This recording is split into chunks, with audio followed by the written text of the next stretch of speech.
Welcome into the Powerful One podcast studio. I am your host, Tommy Parker. If you are new to the channel, let me break down for you what the Powerful One podcast is all about. Okay, so the Powerful One podcast was created to give a platform for those people who have gone against the grain and created something very powerful for themselves and found a true sense of purpose, fulfillment, and passion in their life that they want to share with the world.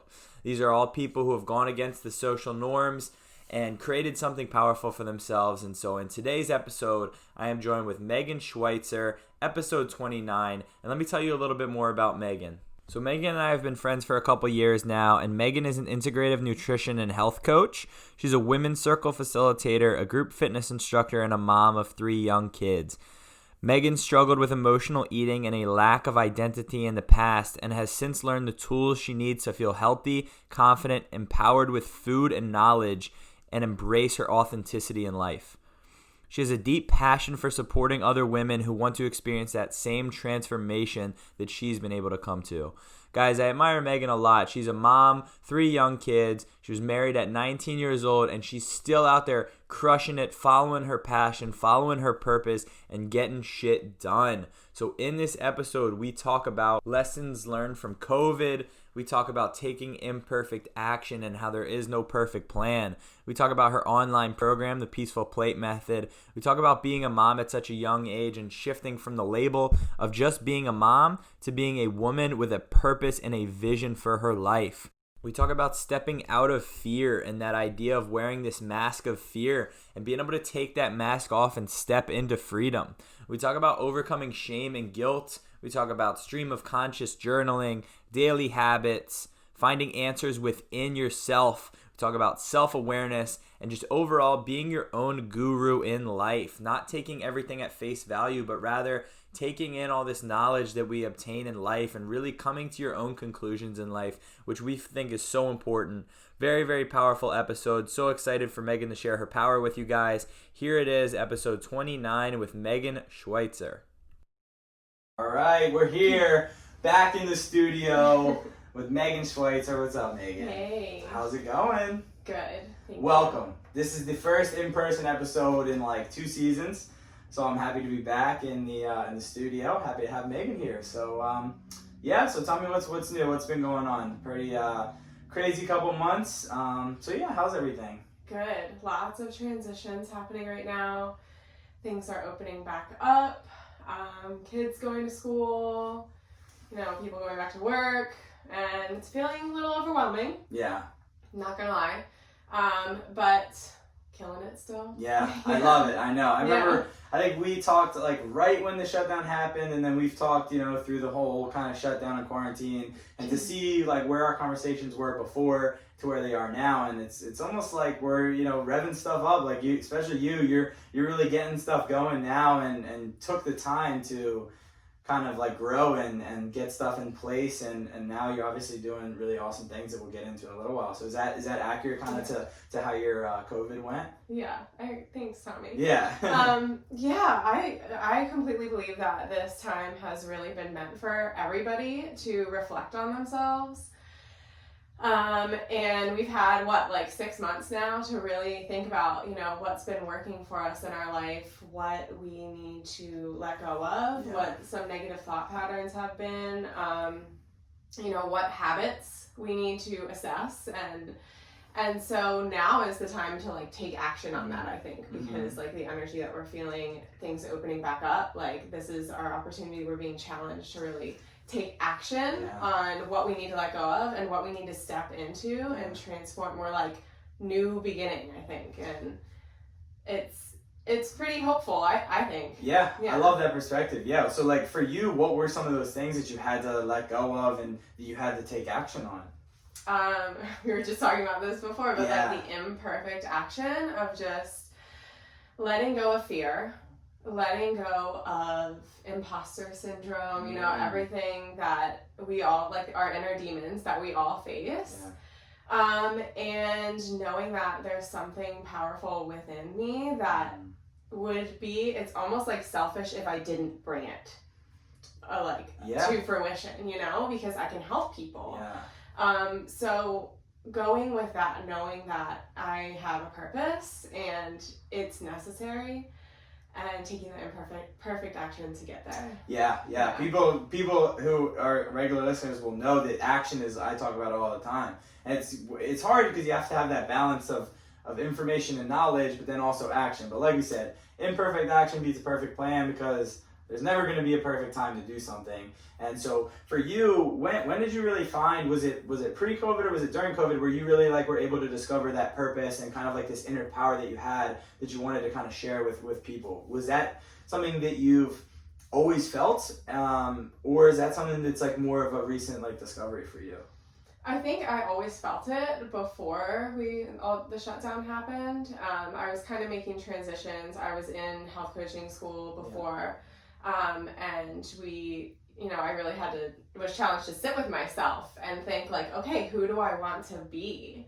And so through that, that has really, the quarantine time has really challenged me to step into that and to step into that place. Yeah. So now, COVID, fingers crossed, everything is going back to at least a sense of normalcy. I don't know if there's ever going to be a normal or go back to the way things were. But what does life look like for you right now in terms of just stuff that you've gained, beneficial stuff that you've gained from that time, that you've been able to bring into kind of this new chapter for yourself?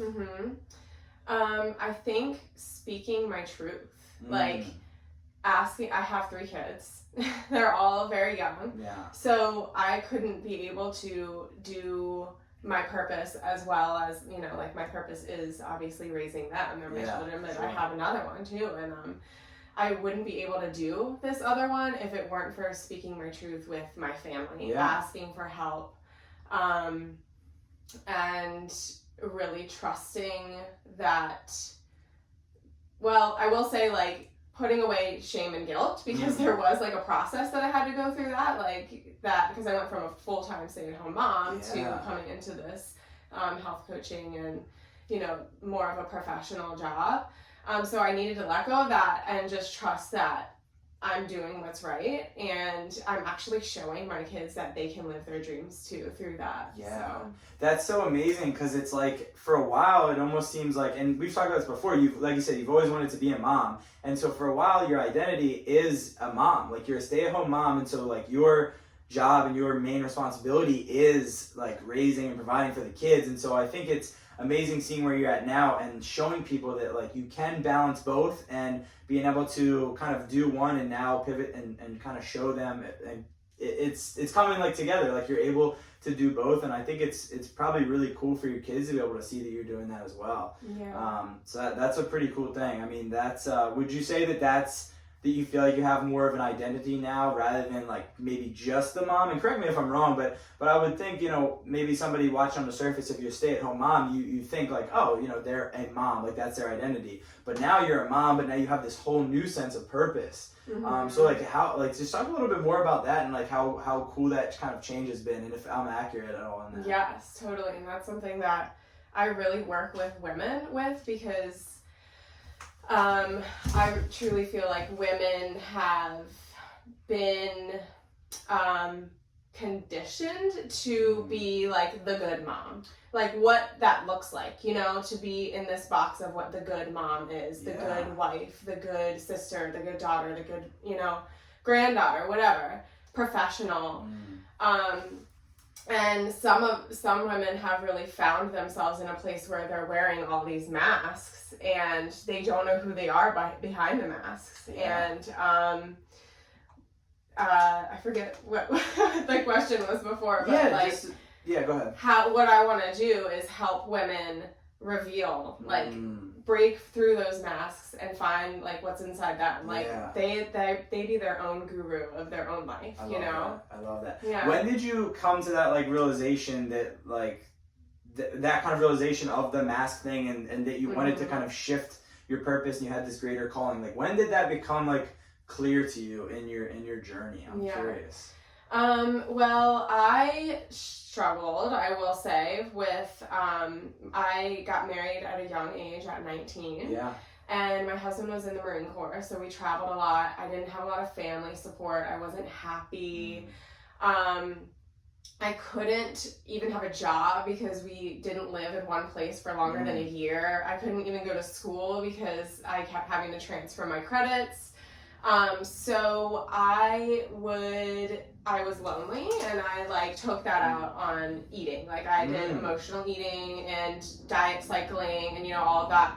And so finally when we moved back home and I started, you know, exercising again, I went to health coaching school. I started learning about how different foods work and process in my body, and I became empowered with that knowledge and how it felt, and actually reestablishing that connection between mind and body.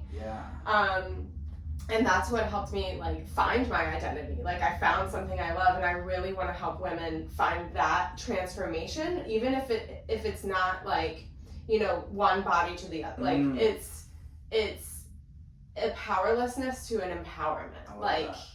Not like this mask to an identity, and like not being afraid to show it. Yeah. So how did you find that, like, that was, because that takes a certain level of self-awareness to realize that whether it's like you have a problem like binge eating or a bad relationship with food, like when did you kind of, because people I think oftentimes will kind of go through that cycle and never like have the clarity or self-awareness to realize that either it's a problem or that, you know, it's time to do something about it. So like when did that click for you where you kind of gain like that knowledge? So I, you know, like you said, like it's a habit that you never really realize it's a habit until the awareness comes to you.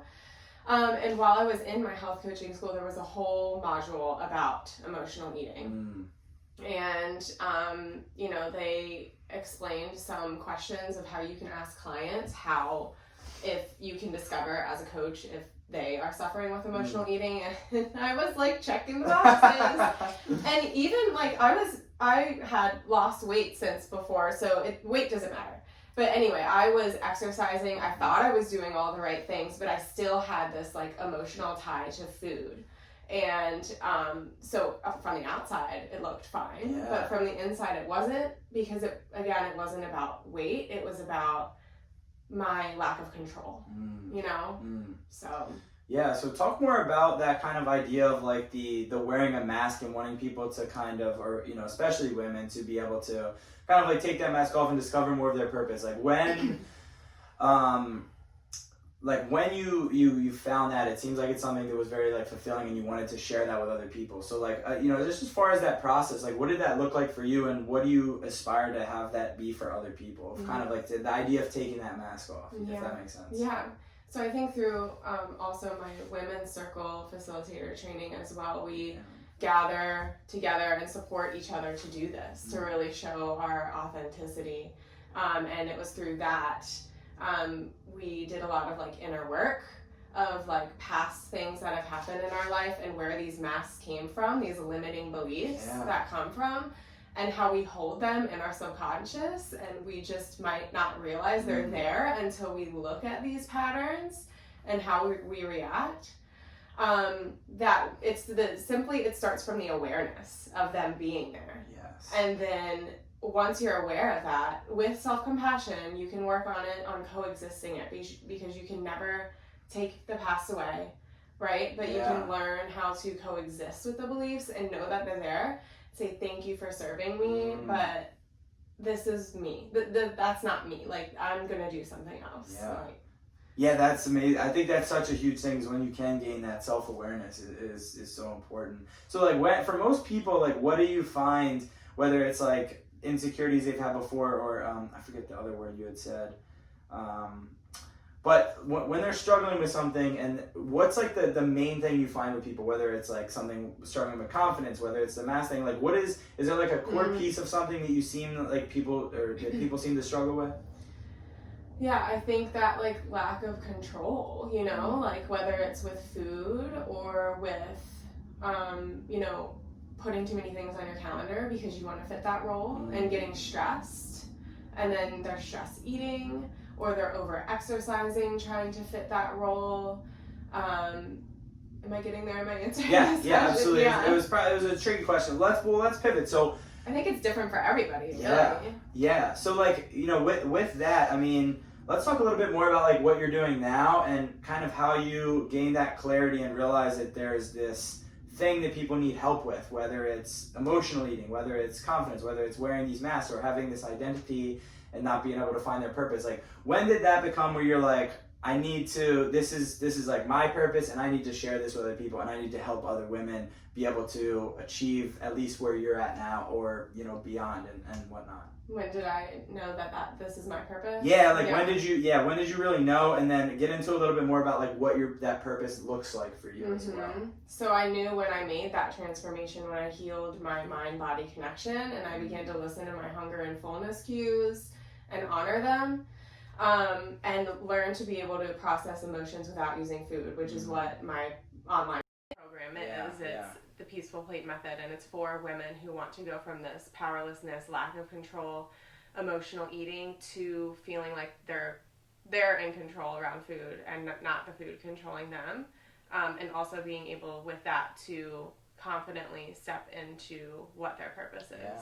So let's talk a little bit more about the Peaceful Plate Method. I remember when we talked like pre-COVID, it was kind of this idea, and now it's kind of like full circle, and it's this live program where you're helping people. So talk a little bit more, if you don't mind, just about what the Peaceful Plate Method is and how you're looking to help women achieve their goals with that. Yeah, so it's 3 months long, and it's a course where I work closely with women to achieve their goals, which is what I said earlier, going from that powerlessness to empowerment around food. And it's in a group setting, so there's other women that go through it all together, and it's basically an online program, so everything's hosted on a content hub. And then we have weekly group coaching calls with that, and I just launched it a couple weeks ago. I had my first group coaching call last night, and it was amazing. That's awesome. And so yeah, everyone's just like connecting already, and just the fact that everyone struggles with the same thing, that it's so much more than just me. Like, it's like the community involved as well. That the support from the other women is incredible. And so it's a 4-phase program. In the first phase, we talk about healing your relationship with food. So practicing mindful eating, slowing down around food, being able to process emotions without food, how to decrease stress so you're not in that fight or flight state, that stressful state that we were talking about earlier. How to decrease stress, like learning how to say no, not piling up the calendar. And how to prioritize sleep. That's all in the first phase. And then the second phase is learning how to adopt a wholesome eating diet for your lifestyle. And I said diet, but it's not a diet. It's adding in foods instead of taking any foods away. So learning how to eat for your gut, and why a gut imbalance could be causing emotional eating as well, because when our gut's imbalanced, then that causes sugar cravings for sure. And not just sugar, the processed foods, dairy, that kind of stuff, which No, it's so interesting though. And then in the third phase, we talk about those limitations, the limiting beliefs. Talking about together, collectively, we support each other in identifying what our past has been and where these beliefs, this cycle has come from, So what beliefs are they upholding, these women that are in the program, as well as I was, that cause that emotional tie to food. And then the last phase is living beyond these limitations, being aware of it, learning how to coexist, and move away from victim mentality, because it's no one's fault. It's just the way life is. And stepping into your power with courage. I love that. So I will say, like, when we first talked about the whole idea behind this, and you kind of like laid that out for me, it made me realize that there's such a gap in programs and diets and fads now, because it's not, one, they're never sustainable. Two, there's always a sales funnel. They want you to get on it and then get off and get on it. And there's just, it's not, it doesn't get to the core root of why people are at, the place that they're at, whether it's bad relationship with food, binge eating, all that stuff, trying different diets. And so what I really like about yours is it's getting to the core of the actual, like, why are you binge eating? Like, why are you feeling these certain ways? And that's what I really love about yours, is that it does seem like it's foolproof in the fact that it's really addressing the core issues and it's providing sustainability and an enjoyable lifestyle, which are the three most important things that I feel like no other program out there is doing, which I think is really cool. Thank you. Yeah. Yeah, that's how I wanted it. It's like a holistic approach. Yeah. So what's been the coolest part? I mean, obviously, like now, like you just said, you're kind of just getting started with it. What's been like the coolest part so far about the Peaceful Plate method? And like you said, like kind of building that community of women to empower each other. Yeah, I think just seeing the women like already in the first module, the first week, I have them identifying their unhealthy food thought patterns. And so it's things like, you know, it's a checklist. So if something resonates with them, then they check yes or no. So for example, it's like I wake up thinking about food. Sometimes I eat something and black out and then look down and like don't even know where it all went because you're just like speed eating. Or I'm thinking about what I'm gonna have next while I'm still eating my current meal. And you know, things like that. And so it's just really amazing to see these women identify with that, but it's in like a self-compassionate way, you know, to where they're not like giving themselves shame or guilt, because that's not what the environment is about. It's about like knowing that about themselves and being like, okay, like this is something that I'm going to work on now. You know, this is a goal of mine to reestablish this healthy relationship with food. Yeah, I love that. So like, as far as, let's talk about like shame and guilt a little bit. I know you said like before it was hard, like kind of getting over that idea of like the shame and guilt. Like, what do you think is the best way to be able to do that? Not only with food relationships and stuff, but just in general for women, for men, for whoever it is, like for guilt and shame, like they're such powerful things. So to be able to kind of mitigate or get rid of this kind of crippling ideas, what do you think, what have you found is kind of the best way for that, at least from your personal experience? Definitely stream of consciousness journaling. That has been like a savior for me. Whenever I feel like I'm stuck, whenever I feel like I'm being too hard on myself, anything, like I will just bust out my journal and just start. Like, and it doesn't matter what it looks like. It doesn't have to be like some work of art or anything, like some, you know, scholarly article. It just has to be, you start and you write everything that comes into your mind. So it could even be like, this is so stupid. Why am I doing this? Like, it might start like that. And then it will start kind of coming, and things will come out that you need to process. And it's almost like talking to someone, like talking to your friend, talking to a therapist. And, you know, you're able to identify the way you've been thinking about yourself, and then you can sit and look at it and say, do I really think that about myself? No. You know? Yeah. And live beyond that. I like that. That's interesting. Well, so what does that process look like for you? Like, how long does that take? And you know, like, how much stuff are you writing? And how do you really get to the point where... I'm like just to give you an example, I'm like a verbal journaler. I go on like long walks at night and just talk and let it all out. So I do the same thing, but more of like, you know, vocally. Yeah. So like, what does that look like for you in terms of writing? Like, how long does that usually take? What are the feelings afterwards and stuff like that? That's cool. Yeah, it's so good. It's helped me so much. And it doesn't matter. Like, it doesn't have to be a certain length of time. It could just be like whenever you feel like you want to go and stop. And there's... I forget her name, but she presents the idea of like the morning pages and how when you first wake up in the morning, that's when your subconscious is the most active and your conscious state of mind is not as active because you're just waking up and you know, you're coming out of the dream world. And so she suggests doing that every single morning, like right when you wake up, and it's almost like a form of meditation. And it's also helped me connect to my words. Because I, like, for example, was really nervous for this. But I'm breaking free from that because I have never been able to really vocalize, I think, how I feel very well. And it's helped me connect with my words and my mission statement, like what my message, like what I want to portray just through that, you know? And it's helped me build my confidence about, you know, my message and what I want to say. Yeah. So I love that. So for people listening, what's that called again? What type of journaling is that called? Morning pages. Morning pages. Yeah. And then what's the act you call it stream of consciousness journaling. That's really cool. So what are some other habits in your life, like journaling, whatever else, that really help you like make it through the day? Whether it's like morning routines, whether it's just taking time for yourself, or just any certain habits that you have that really help you kind of get going and energize you and excite you, etc. Yeah. Well, I like to focus on connection with what I call the universe. Some people call it like spirit. Some people call it, God, whatever. Yeah. I focus on my connection with my highest self. And how I do that is through meditation, my stream of consciousness journaling. Sometimes I'll do like tarot cards, oracle cards. Sometimes I'll pick a card and then just journal about that. Nice.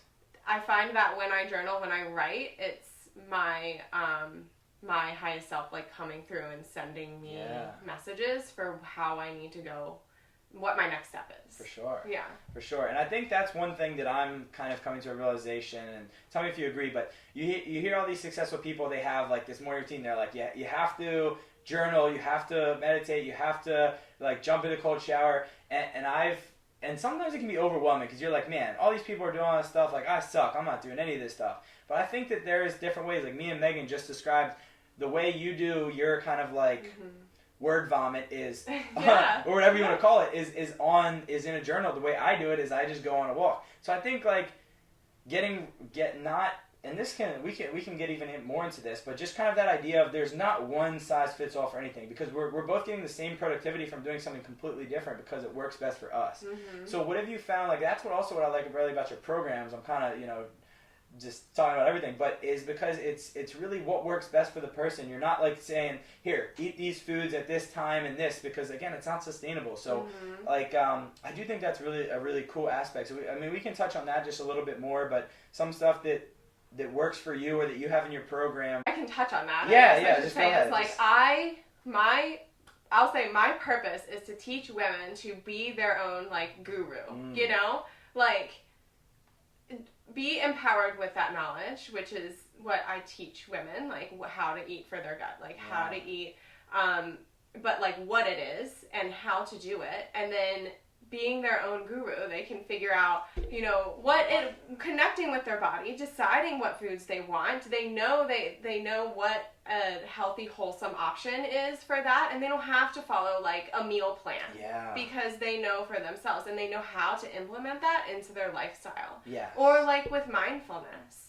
If meditation works for you, great. If it doesn't, do yoga. Go fishing. I don't know, like think in the shower about gratitude and then actually act upon it in real life. Don't just like do it because it someone tells you to do it and you think that's healthy. Yeah. You live it. Yeah. Don't just do it, live it. I love that. You stole the words I was trying to say out of my mouth. But like that whole idea of like, you're giving people a blueprint, but it's like fit that into how it fits your lifestyle. Whether it's like mindfulness, like here's 10 things you can do for mindfulness. Maybe like try them all, figure out what works best for you.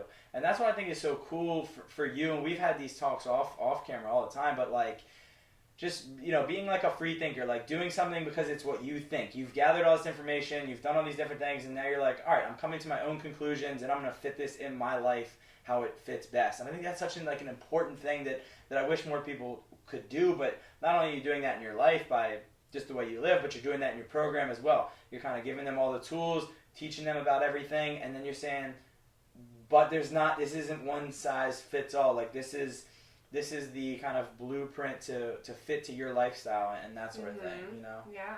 I feel like it can be hard for some women to do that because since they have lived this lifestyle for so long of, like maybe they're in a family where their partner doesn't see them in, I don't know how I want to say this.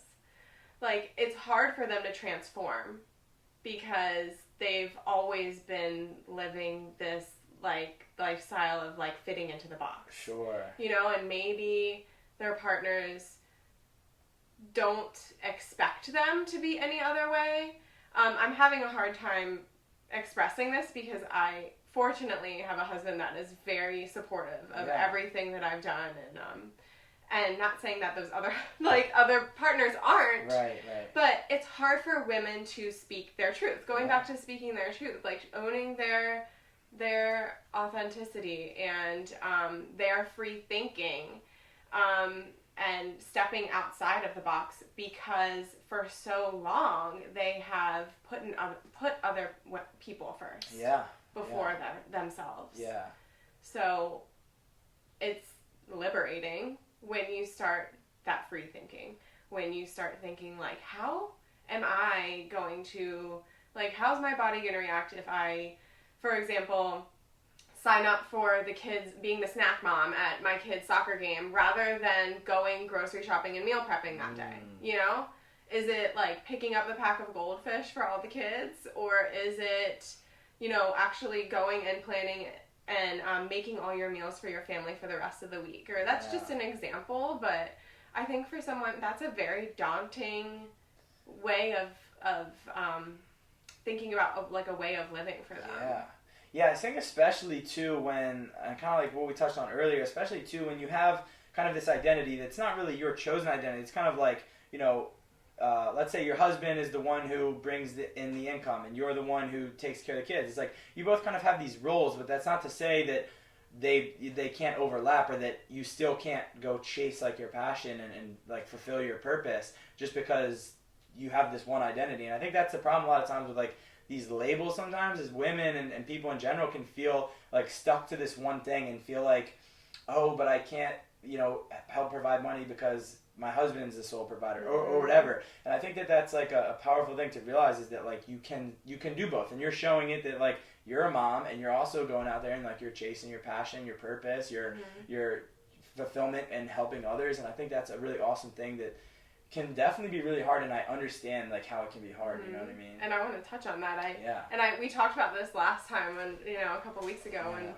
we met, and I feel like just recently I have finally clicked and been like, this can be legit for me. Like my profession, being a professional, can be legit. Like I can actually do it. Like for the longest time I was just doing coaching sessions for free and doing them at a low rate, and you know, holding group fitness classes for a rate that maybe I don't think I deserved. Like so but just recently I clicked to where like I like can do this. Like I can actually ask for the amount of money, which I think money is like a huge thing for me and probably a lot of other women as well.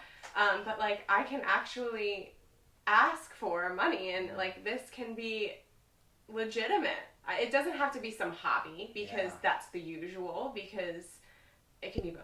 Yeah. So when did that click? That's such a fascinating thing. Like now you have this belief in what you're doing, and it's like it's there and it's there to stay. So like when did that kind of click for you where like, you know what, no, I can do this and it's going to be good and it's going to be successful? When did that kind of like belief, that self-belief with what you're doing kick in? Surrounding myself with people like you, like surrounding myself with forward thinkers. Like I don't know if forward thinkers is the right word, but like growth-minded. That's it. There we go. Surrounding myself with growth-minded individuals who think the same way, because honestly, money is just like an energy exchange. Just like if we lived on a compound or something and I was the health coach and someone else was the farmer, and like it's the same thing, and I deserve to be like fulfilled for what I give out, because that's the whole like cycle of what needs to happen in life. I mean, like we see cycles through our seasons, we see the moon cycles, we see like nature dies and rebirth, and like that needs to happen. That's an energy flow, because if you don't get something in return, then it gets blocked. So that's the way I think about it, and that's kind of how it like liberated me from thinking you know, too small. Yeah.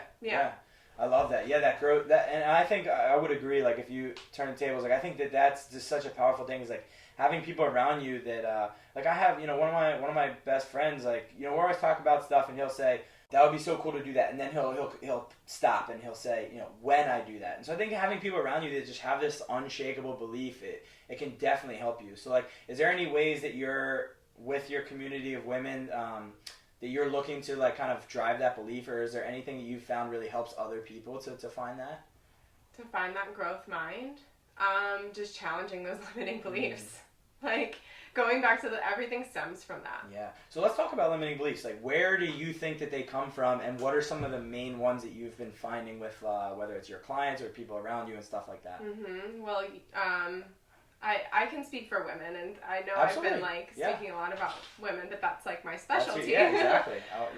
So we definitely face, usually limiting beliefs come through childhood, something that has happened in childhood, whether it's like a parent-you relationship, or if it's, something in school, or, something that happens in school that clicks in that subconscious and like holds that on.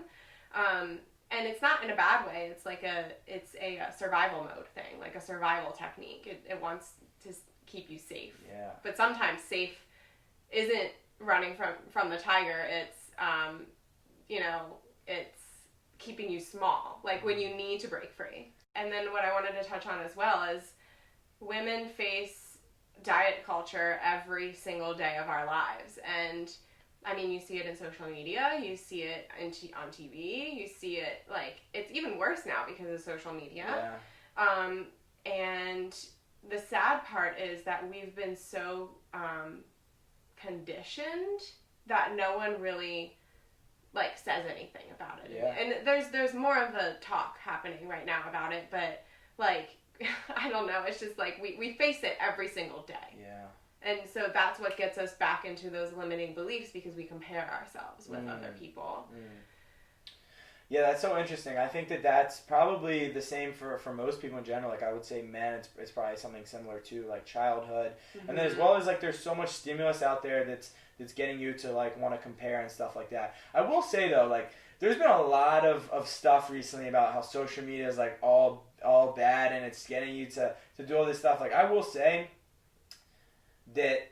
that's one way, sure, that you can look at it. I also think that, like, and this is not related to anything, this is just something I'm thinking, like, that's also, when you think about it, it's a little bit of victim mentality as well, if you're blaming social media for, like, social media is making me, like, stay on my phone because their algorithms and stuff like that. Like, that's all, like, bullshit. Like, if you're consuming, like, good stuff, if you're not following, like, stupid accounts, and if you're, like, being productive with, like, the energy you put in, then social media can be a really, really good thing. Like, I think social media for me has a lot more benefits than negatives, but that's because I'm, like, putting myself in the position to see the benefits, not the negatives. Like, if you're following, like, all the news sources and all these accounts that are getting you to be reactive and not, like, proactive about stuff, then yeah, it's going to be, like, a poisonous thing. And if you're following all these models and watching all these TikToks of these women who are, like, very in shape, but that's not reality. That's not how everyone is. And so I think, like, to that point, I would say that social media can be very, very productive and beneficial. So I think, like, to anyone listening, I would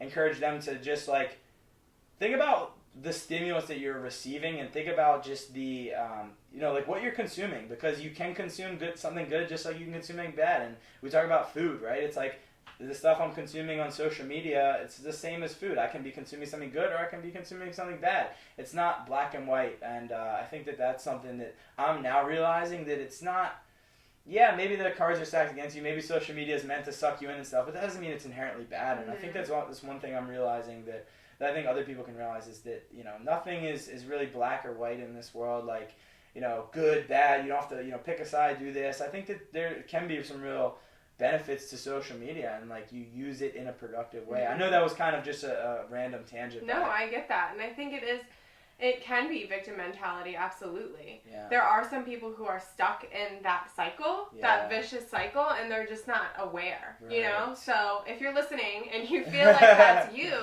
then just be aware. Go on your social media, be aware of what happens in your body when you see the difference. So actually slow down while you're scrolling, right? Yeah. And be aware of what happens within you when you come up on a page. If it's like, if your gut is kind of like tensing up, if you feel like this doesn't sit right with you, then unfollow them, and do that throughout, like, your whole following, because, like, you're right. You're in charge of that. Yeah. But that's such a good point. It all comes back to, a lot of this stuff we're talking about all comes back to just a sense of self-awareness.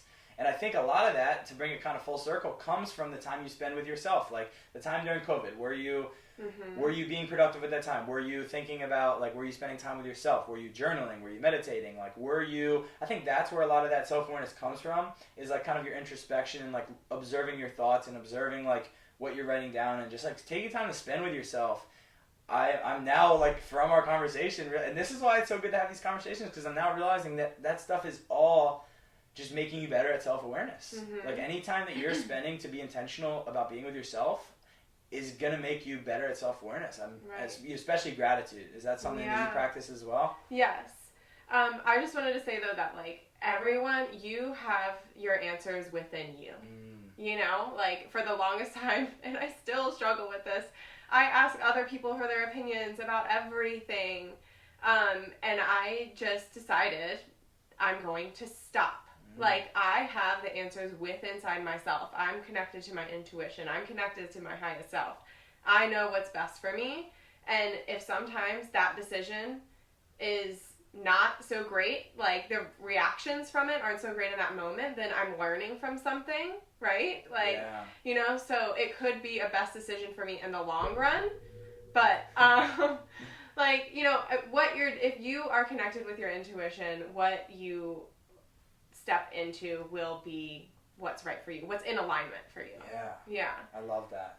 For the gratitude practice, I don't do any gratitude lists. I actually, like, have a thing about gratitude lists, because, like we mentioned before, like, don't just actually live it. Like, if you're writing a gratitude list and it's annoying to you, and you're writing it because you feel like you're going to be more mindful or more present because you're writing a gratitude list, don't just do it for that. Like, why don't you just live your life and actually, like, maybe set a timer on your phone for, like, 2 times a day and just actually sit and think, like, oh, I'm grateful for, like, friends, or, you know, whatever is in your surrounding. You don't have to write a list to be, like, check the boxes again. It can just be, like, just live it. Live graciously.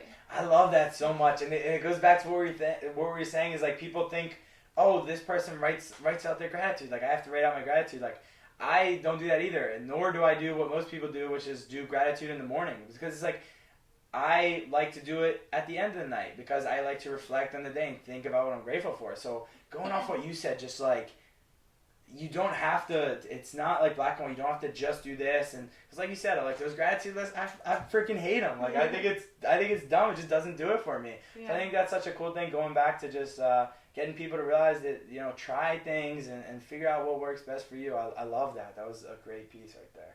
Yeah. And I will say, if you do like gratitude lists, that's okay. We're not hating on you, don't worry. But maybe after what you write, what you're grateful for, you can write below it, like, what action are you going to take on that? So, like, I'm grateful for my family. Okay, so I'm going to be fully present with them today. You know, or something like that, to, like, how can you show that? Like, how can you live that? I love that. I love that. What are some other ways that we talked about this a little bit before, and then also a little bit at the beginning of the podcast. What are some more ways that you've started to just take action and not really worry about maybe having things perfect, and just kind of be like, no, I'm going to take action? Because I think that's a great point. Like, maybe write down something. I do that with, like, my priorities. I'll write down my priorities, but that only does so much. And then I'll write down, why are these my priorities? Same with my values. I'm like, why am I valuing these things? So for you, like, just in general, with that kind of taking action steps, what does that look like for you? What are some ways that you've been able to kind of, like, take more action in your life? Well, going back to, like, the trust, that the imperfect action, you know, like, especially with my business, because I'm just starting out, kind of, like, within the first couple of years, and there's the action through that of knowing that, like, okay, I'm going to try something. If it feels like I'm not being, I don't know what I want to say, but, like, I'm going to try something. If it feels like it's pressure, then I'm going to pull back and try something else, because I'm not living in a state of fear. I'm connected with, again, my intuition, and if something doesn't feel right with me, it's not fear, this isn't right. You know, so then I pull back, I reassess, and then take action again. And if you don't have a business, you could just do that in life. Like, you know, for example, what kind of workout do I want to do? You know, you don't have to continue to do, like, running if you hate running. Pull back, reassess, try something else, try yoga. Like, maybe you need to be more grounded, try yoga. And try that, and if that works, then keep going. So just to parallel with. I love that. I love that. Just trying new things and figuring out, like, that's I think that's the biggest thing. If I didn't try 100 different things that I ended up hating 90 of them, I would have never found the stuff that I do like. So I think that's amazing advice. Definitely. Yeah. So Megan, let's talk about where you're at now, what you're excited for with not only your programs, yourself, your business, everything in between.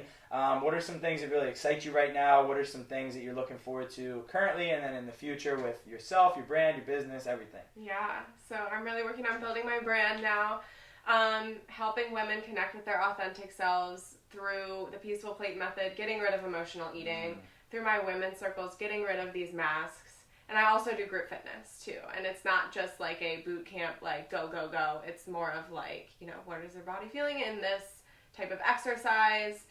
We're getting stronger, listen to your body. It is challenging, but it's welcoming for all levels. Yeah. I think that anything worth doing and like getting better at has to have some sort of challenge there as well. Yeah. So I like that as well. If something's too easy, it's like, you don't learn as much and it's not as maybe sustainable, I think. So let's see. So also, you've where you're at now is so amazing to see, and you've obviously had such a, everybody on here has had such a different journey. And so I always like to ask people if you could provide the listeners with kind of one thing to kind of wrap up, just one piece of value to give to them that maybe we have said, maybe we haven't, just one thing you've learned in your life, one piece of value, what would that be? I feel like your answers are within, just like we talked about before, like you connect with your intuition, the answer. Yeah. Amen. Yeah. We'll end it on that. So where can people find you? Where can people find your programs, Peaceful Plate Method, if they want to take your classes, stuff like that? Where can people find you on everything? Right now, we're doing outdoor classes. COVID times, I need to figure stuff out for the location. But it's local to Severna Park. If they follow me on Instagram, I'm very active on Instagram at bewell_with_Megan. And, they can find me through there. Yeah. And if you guys just want like cool nutrition tips and stuff, even if you aren't going to buy Megan's program, she still puts a lot of really good value on Instagram and on her social media platforms. So go check her out. If you want to learn more about nutrition, fitness, wellness, stuff like that, go check her out as well. Thank you. Awesome. Anything we missed before we sign out? I don't think so. Cool. Thank you. Thank you. Yeah. No, I really appreciate you making the time. This was a long time coming and you nailed it. So sweet. Thanks. You did it. You made it to the end of the episode. Thank you guys so much for listening or watching the podcast. Be sure to go like it, subscribe, share, all that stuff that you're supposed to say at the end of the podcast. Thank you guys again, and stay tuned every Thursday, powerful1.com/podcast or on the Instagram page at powerful0ne powerful1. Thank you guys again. And again, last thing, if you guys are interested in being on the podcast, hit me up. If you got a cool story and feel like you really fit the mold for Powerful One, hit me up. We'll get you on the podcast. Thank you guys. Stay safe.